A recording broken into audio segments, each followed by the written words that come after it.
First of all గత 3-4 రోజుల నుంచి గత వారం రోజులుగా జరుగుతున్న పరిణామాలు చూస్తే మనం తెలంగాణలో ఎవరిని ఇన్స్పిరేషన్ తీసుకోవాలని భయం వేస్తుంది.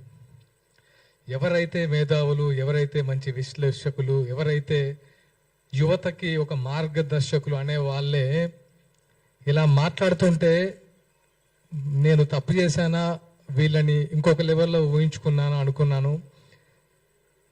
ఎందుకో కొంచెం బాధ కూడా అనిపించింది. ఈరోజు ఈ ప్రెస్ మీట్ పెట్టడానికి కారణం, ఇది ముగిద్దామా లేదా మీరు డిసైడ్ చేసుకోండి. పాషం యాదగిరి గారు, నేను మిమ్మల్ని ఎప్పుడు కలవలేదు, పేరు మాత్రం విన్నాను, చాలా గొప్పగా విన్నాను. కానీ నిన్న ఫస్ట్ టైం ఈ చూసిన తర్వాత నాకు మిమ్మల్ని గారు అనాలంటే నాకు నా మీద ఏంటి, ఈయనేంటి ఇలా మాట్లాడాడు, అసలు ఏంటి ఈయన బ్యాక్గ్రౌండ్ ఏంటి, ఈయన మనస్తత్వం ఏంటి, ఈయన సీనియర్ జర్నలిస్ట్, విశ్లేషకులు, విద్యావేత్త, ఎంతోమంది తెలంగాణ ఉద్యమంలో ఎంతోమందిని చైతన్యవంతులు చేసిన ఆ పెన్ను ఇలా మాట్లాడుతుందా అని కొంచెం బాధేసింది.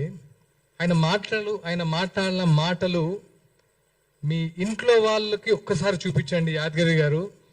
మీ ఇంట్లో వాళ్ళు హర్షిస్తారని చెప్పుకుంటే నేను నిజంగా ఒప్పుకుంటాం.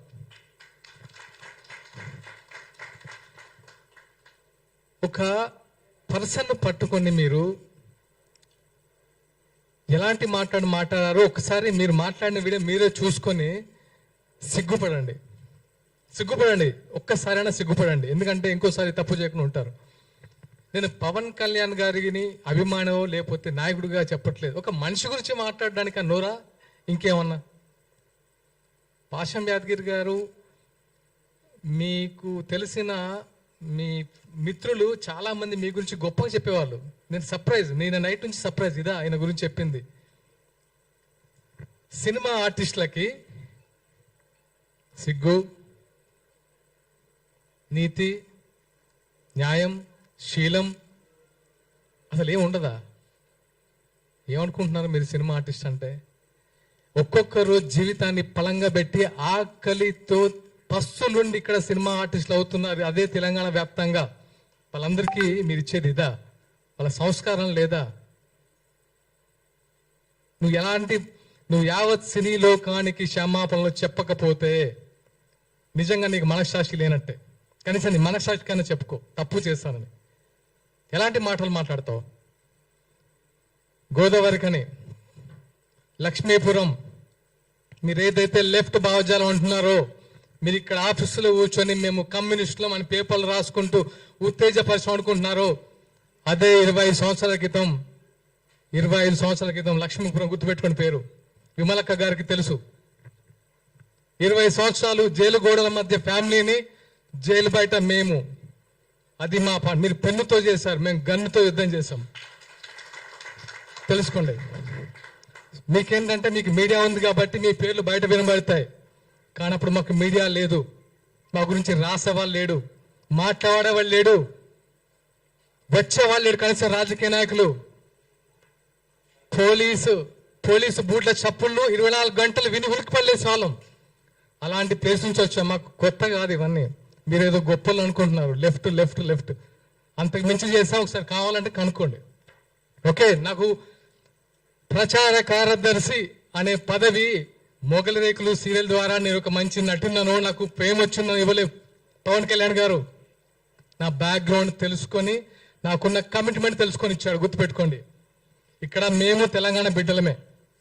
మీరు మాట్లాడే ముందు ఇక్కడ నుంచి ఇది నేను ఈ రోజుతో ముగిద్దాం అనుకుంటున్నాను. ఎందుకంటే ఈ ప్రెస్ ఇంకెప్పుడు జనాల్లోకి వెళ్తారు బాస్? మీరు ఇంకెప్పుడు ప్రజా సమస్యల మీద మాట్లాడతారు? సిగ్గుంతా?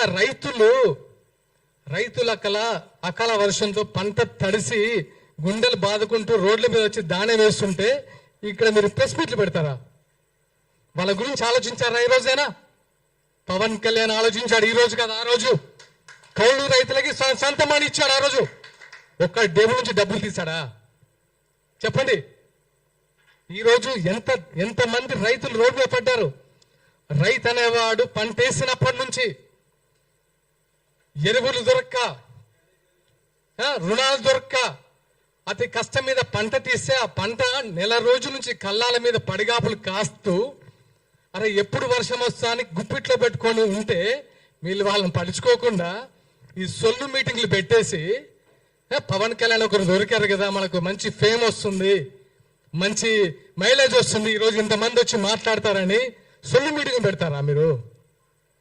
ఇదే మీరు తెలంగాణలో ఫైట్ చేసే విధానం. ప్రొఫెసర్ నాగేశ్వరరావు గారు చాలా వీడియోస్ చూశాను మీది, ఒక మంచి విశ్లేషకులు అనుకున్నాను, కానీ ఎందుకో తగ్గించుకున్నారు గౌరవం. మీకు ఎందుకండి? మీరు అన్ని పార్టీలు సేమ్ మీ ముందు, మీరు అన్ని పార్టీ నాయకులు మీకు రెస్పెక్ట్ ఇస్తారు. మీరు ఆ ఒక్క మాట తొరలారు, సంస్కరించుకున్నారు, అయిపోయింది. దాంతో మళ్ళీ రౌండ్ టేబుల్ మీటింగ్ అని నలుగురు రెచ్చగొడితే వచ్చేసి అసలు పవన్ కళ్యాణ్ గారు కుల ప్రస్తావన తీస్తారా? తీయండి, ప్రూఫ్ ఇవ్వండి. నిజంగా మీ ఇంటికి ఆంధ్ర పోలీసులు వచ్చారా? చెప్పండి. ఆంధ్ర పోలీసులు వస్తే రుజువు చేయండి. మీరు వచ్చారని ప్రూవ్ చేయండి, మేము తలదించుకుంటాం. మీ ఇంటికి పోలీసులు ఎందుకు వచ్చారో మీకు తెలియదా? నేను విన్నదైతే ఎవరో ఏదో యూట్యూబ్ ఛానల్లో చూశాను, 10 TV ఇష్యూలో సంథింగ్ అని. దాన్ని ఆంధ్ర పోలీసులు వచ్చారు అరెస్ట్ చేయడానికని ఒక ప్రోగ్రాం పెట్టి విద్వేషాలు రెచ్చగొట్టి అవసరమా? మీరు యువతకు మార్గదర్శకులు అనుకున్నాను, కానీ ఇలా దిగజారుడుతానం చేసి దిగజారడం అంటే నాకు తెలిసి ఇలా ఈ టైంలో యువత కూడా ఇలాంటి చెత్త మాటలు మాట్లాడట్లేదు. సొఫిస్టికేటెడ్గా ఉంటున్నారు, అంబిషియస్గా ఉంటున్నారు. ఏవి నీళ్లు నిధులు జ్ఞాపకాలని 12 సంవత్సరాల తెలంగాణ ఏమైందని ఒకసారి ప్రశ్నించారా? విగ్రహాలు పెడుతున్నారు, ఎన్టీఆర్ విగ్రహం పెడుతున్నారని గొడవ చేస్తున్నారు కదా. టీఆర్ఎస్ హయాంలో చాలా విగ్రహాలు పెట్టారు కదా, అప్పుడు ఎందుకు ప్రశ్నించలేదు? అప్పుడు ఎందుకు నోరు లేవలేదు? అదే స్వయంగా కేటీఆర్ గారి పేరే ఎన్టీఆర్ తారక రామారావు పేరు పెట్టారు, మార్చేస్తారని మార్చారు కదా.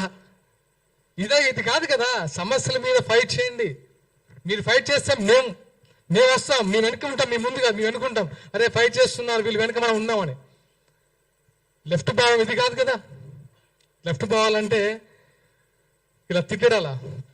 గుర్తుపెట్టుకోండి, మొన్న మున్సిపల్ ఎన్నికల్లో, ఇది గుర్తుపెట్టుకోండి, మున్సిపల్ ఎన్నికల్లో రాష్ట్ర వ్యాప్తంగా జనసేన పోటీ చేసినప్పుడు అన్నీ తిరిగాను. గోదావరి కని పరిసర ప్రాంతంలో ఎల్బీ నగర్లో ఒక్క కమ్యూనిస్ట్ గెలిస్తే నా ఫస్ట్ ఫోన్ ఆ కమ్యూనిస్ట్కి ఫోన్ చేశాను. అతని పేరు సూర్య. అది నేను ఎవరికి ఫోన్ చేయలేదు, కాంగ్రెస్ టీఆర్ఎస్ బీజేపీ. ఒక కమ్యూనిస్ట్ పార్టీ గెలిచిన యువకుడు, అరే ఈ టైంలో ఇంత ఉందా, ఇంత అంబిషియస్ గా ఫైట్ చేస్తున్నాడు, ఎవరా యువకుడు అని చెప్తే అతని పేరు సూర్య. అతని ఫస్ట్కి వెళ్ళి నేను ఫోన్ చేసి మాట్లాడి నేను అప్రిషియేట్ చేసిన మొదటి వ్యక్తిని. అది నాలో ఉన్న కమ్యూనిస్ట్ రక్తం. మీలో ఉంది కమ్యూనిస్ట్ రక్తం కాదని నా ఫీల్. ఎందుకంటే ఇలా తిట్టొద్దు.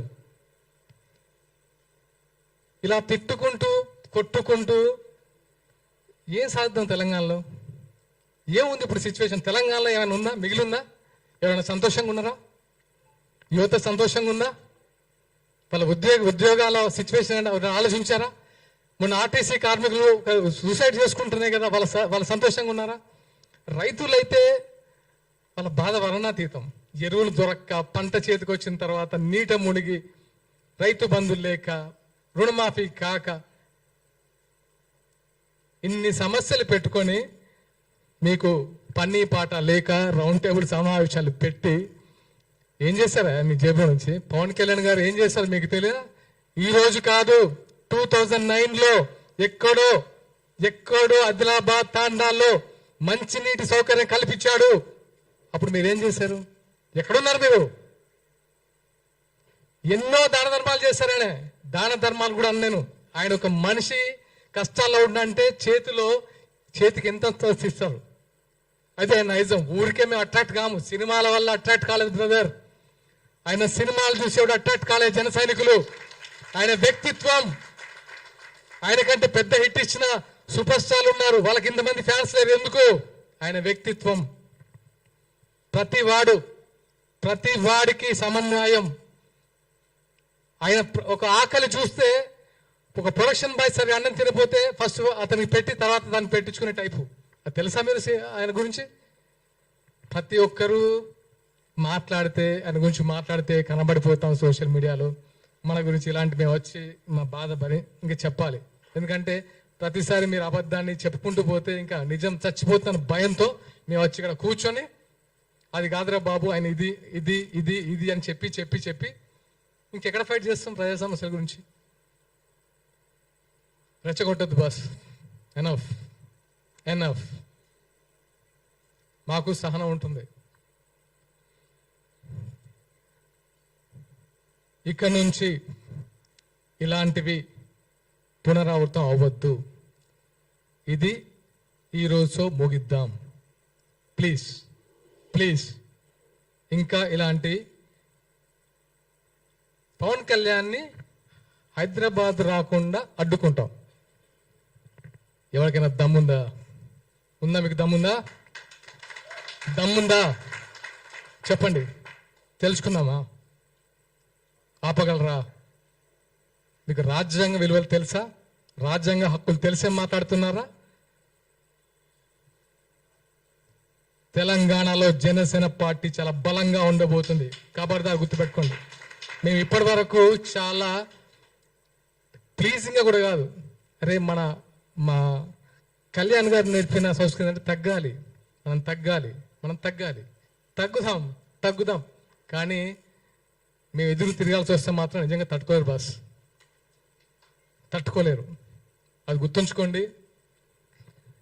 మరొకసారి చెప్తున్నాను, విమలక్క గారికి మనస్ఫూర్తిగా థ్యాంక్స్ చెప్తున్నాను. ఎందుకంటే నేను వచ్చేటప్పుడు అమ్మతో మాట్లాడాను. అమ్మ ఏంటిది ఇలాంటి సిచ్యువేషన్ క్రియేట్ అయింది, ఇలా కాదు కదా. తెలంగాణలో మీరందరూ మాకు ఒక మార్గదర్శకులు, మీరే ఇలా మాట్లాడితే మేమెవరిని మార్గదర్శకంగా తీసుకోవాలి అని అడిగాను. ఆ మంది చిన్న అప్పుడప్పుడు దొరుకుతుంటాయి, దీన్ని ముగింపు పలకండి అని. అమ్మ మీకు ఇచ్చిన మాట ప్రకారం ఈరోజు నేను ముగిద్దాం అనుకుంటున్నాను, మీరు కూడా దయచేసి ముగించాలని కోరుకుంటున్నాను. అండ్ ముఖ్యంగా మీడియా మిత్రులకి కృతజ్ఞతలు తెలపాలనుకుంటున్నాను. ఎందుకంటే మా భావ ప్రకటన స్వేచ్ఛ కూడా మీరు 10 మందికి చూపించినందుకు మీకు మనస్ఫూర్తిగా కృతజ్ఞతలు. అండ్ జనసేన కార్యకర్తలందరూ నొచ్చుకోకండి. ఎందుకంటే ఇప్పుడు యాదగిరి గారిని నేను కూడా మీరు అన్నట్టు మాట్లాడితే మీకు ఫ్యామిలీ ఉంది, భరించగలరా? ప్రొఫెసర్ నాగేశ్వరరావు గారిని మీరు భరించగలరా మీ ఇంట్లో వాళ్ళు? మరి పవన్ కళ్యాణ్ గారి ఫ్యామిలీ ఎన్నిసార్లు భరించాలి సార్? ఎంతమంది భరించాలి? అక్కడ ఏపీలో వాళ్ళైతే నోరు పెట్టాలని తెలిసిందేగా. ఇంకెంతకాలం భరిస్తాడు ఆయన కూడా సహనం ఉంటుంది కదా. ఇంకానా 3 పెళ్ళిళ్ళు 2 పెళ్ళిళ్ళు ఏంటి బాస్? ఇంకా ప్రపంచంలో ఎవరికి సిచ్యువేషన్స్ వల్ల అవ్వట్లేదా? ఆయన ఏమన్నా రాజ్యాంగ విరుద్ధంగా చేశారా? ఆయన ఏమన్నా హింస పెట్టారా వాళ్ళ వైఫ్స్ని? వాళ్ళే బయటకు వచ్చి ఆయన గురించి గొప్పగా చెప్తారు, మీకు వచ్చే నష్టం ఏంటి? ఇంకా చాలు, ఎనఫ్.